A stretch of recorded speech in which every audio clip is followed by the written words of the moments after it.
Hi friends, എല്ലാവർക്കും പുതിയൊരു വീഡിയോയിലേക്ക് സ്വാഗതം. അപ്പോൾ ഇന്നത്തെ വീഡിയോയിൽ ഈ ഒരു സുന്ദരിയെ പറ്റിയാണ് കേട്ടോ പറയുന്നത്. നല്ല വയലറ്റ് കളറുള്ള പൂക്കളാണ്. കാണാനായിട്ട് നല്ല ഭംഗിയാണ് കേട്ടോ. ഒരാൾ മാത്രമല്ല, ഞാൻ രണ്ടാളും ഒരുമിച്ചാണ് കേട്ടോ നട്ടിട്ടുള്ളത്. ഇതിന് വൈറ്റിന് ഇതുപോലെ വയലറ്റ് ലൈൻസ് ഉള്ളതാണ്. രണ്ട് ചെടി ഞാൻ ഒരുമിച്ചാണ് കേട്ടോ നട്ടിട്ടുള്ളത്. ഇത് ഒരു കുഞ്ഞൻ ചെടിയാണ്, നിറയെ പൂക്കൾ തന്നിട്ടുണ്ട് കേട്ടോ. കാണാൻ നല്ല ഭംഗിയാണ് പൂക്കൾ. നല്ല സുന്ദരിയാണ് കേട്ടോ. നമുക്ക് നിലത്ത് നട്ട് കൊടുക്കുകയാണെങ്കിൽ യാതൊരു ചിലവുമില്ല ഈ ഒരു ചെടി വളർത്തിയെടുക്കാനായിട്ട്. പണ്ടൊക്കെ എല്ലാവരുടെ വീട്ടിലും ഇതുപോലുള്ള പൂക്കൾ ഉണ്ടായിരുന്നു. ഇപ്പോൾ അങ്ങനെ എല്ലായിടത്തും കാണാനില്ല. ഇതിൻ്റെ മഞ്ഞയൊക്കെ എൻ്റെ വീട്ടിൽ പണ്ടുണ്ടായിരുന്നു കേട്ടോ. ഇപ്പോൾ ഇല്ല അവിടെ.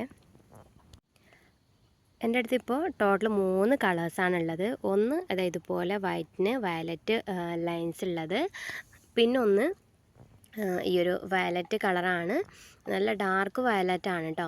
പിന്നെ ഉള്ളത് പ്യുവർ വൈറ്റാണ് കേട്ടോ. വൈറ്റിലിപ്പോൾ പൂവായിട്ടില്ല, അതാണ് കേട്ടോ കാണിക്കാത്തത്. 3 എണ്ണമാണ് ഉള്ളത്. നമുക്ക് ചട്ടിയിലും നട്ട് വളർത്താം, മണ്ണിലും നട്ട് വളർത്താവുന്നതാണ്. നല്ലവണ്ണം നമുക്ക് പൂക്കൾ തരുന്ന ഒരു ചെടിയും കൂടിയാണ് കേട്ടോ. വീട്ടുമുറ്റത്ത് ഒരു സൈഡിലായിട്ട് നട്ട് കൊടുക്കുകയാണെങ്കിൽ നിറയെ നമുക്കിതുപോലെ ഇങ്ങനെ പൂക്കൾ തരും. ഇതൊക്കെ മൊട്ടാണ് കേട്ടോ, നാളെ വിരിയാനുള്ളതാണ്. രാവിലെ മുതൽ വൈകുന്നേരം വരെ നന്നായിട്ട് നമുക്ക് പൂക്കൾ കണ്ട് ആസ്വദിക്കാം. വൈകുന്നേരം ആകുമ്പോൾ ഇതൊക്കെ ഇങ്ങനെ കൊഴിഞ്ഞ് വീഴും കേട്ടോ. കണ്ടോ, ഇതിൻ്റെ ചുവട്ടിലൊക്കെ ഇതുപോലെ വീണ് കിടന്നിട്ടുണ്ട്. നല്ല ഭംഗിയുള്ള പൂക്കളാണ്. നമ്മൾ നിലത്ത് നല്ല വെയിലുള്ള ഭാഗത്ത് സെറ്റ് ചെയ്യുകയാണെങ്കിൽ നന്നായിട്ട് പൂക്കൾ കിട്ടും. പിന്നെ ഡെയിലി വേനൽക്കാലത്ത് നനച്ച് കൊടുക്കുക. പോട്ടിൽ നട്ട് കൊടുക്കുകയാണെങ്കിൽ കുറച്ച് ഒരു മാസമൊക്കെ ആകുമ്പോൾ കുറച്ചൊരു വളം ഇട്ട് കൊടുക്കുക. മണ്ണിലാണെങ്കിൽ വളത്തിൻ്റെ ഒന്നും ആവശ്യമില്ല. നമുക്ക് നല്ല രീതിയിൽ തന്നെ പൂക്കൾ തരും. ഇത് കാണാൻ നല്ല ഭംഗിയാണ്. ഇതാ കാറ്റത്തൊക്കെ ഇപ്പോൾ ഇത് വീഴുന്നുണ്ട് കേട്ടോ.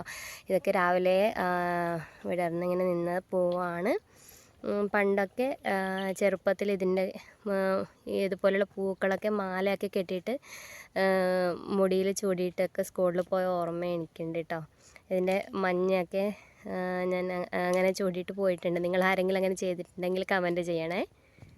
അപ്പോൾ ഈ വീഡിയോ കാണുന്നവരുടെ ആരെങ്കിലും വീട്ടിൽ ഇതുപോലുള്ള ഇതിൻ്റെ വെറൈറ്റീസൊക്കെ ഉണ്ടെങ്കിൽ, അല്ലെങ്കിൽ ഈ സെയിം കളേഴ്സൊക്കെ ഉണ്ടെങ്കിൽ ഒന്ന് കമൻറ്റ് ചെയ്യണേ.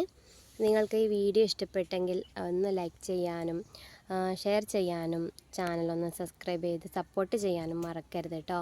അപ്പോൾ ഇനിയൊരു നല്ലൊരു വീഡിയോ ആയിട്ട് കാണാം. Thank you for watching.